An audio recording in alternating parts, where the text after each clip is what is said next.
If GOG is showing error E2, the good news is that this is usually a Windows permissions or background process issue, and it's often very easy to fix. In this video, I'm going to walk you through the exact steps to get GOG Galaxy updating and launching properly again.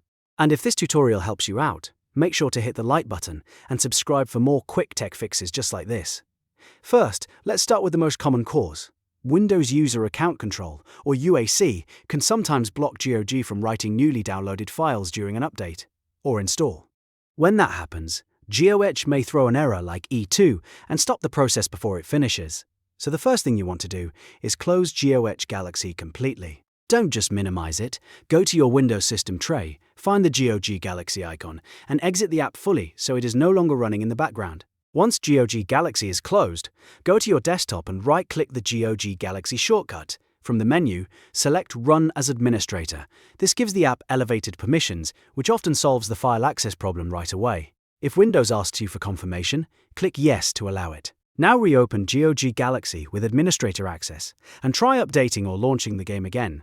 In many cases, this is enough to let the client finalize the download, write the missing files, and complete the update without any more errors. If the issue was caused by permissions, this step usually clears it immediately.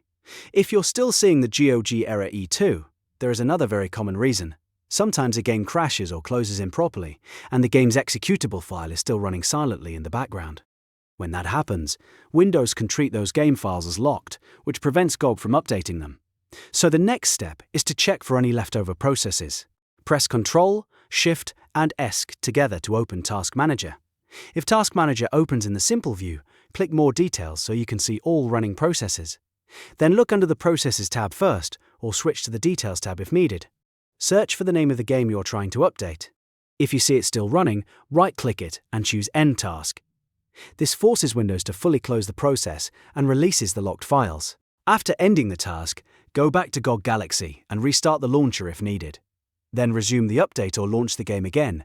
At this point, GOG should be able to access the files normally, continue the install, and finish without the E2 error appearing again. If the problem keeps coming back, it's a good idea to repeat both checks carefully. Make sure GOG Galaxy is completely closed before reopening it as administrator, and make sure no hidden game process is still active in Task Manager. Those two fixes solve a lot of GOG update and launch errors because they deal with the most common causes: permission blocking and file locking. So to recap, close GOG Galaxy fully, run it as administrator, then check Task Manager for any stuck game process, and end it if necessary. After that, restart GOG Galaxy and resume the update. In most cases, that is all you need to fix GOG error E2 and get back into your game. If this video helped, please give it a like, subscribe to the channel, and leave a comment if you want help with any other GOG or PC gaming errors. Thanks for watching, and I'll see you in the next one.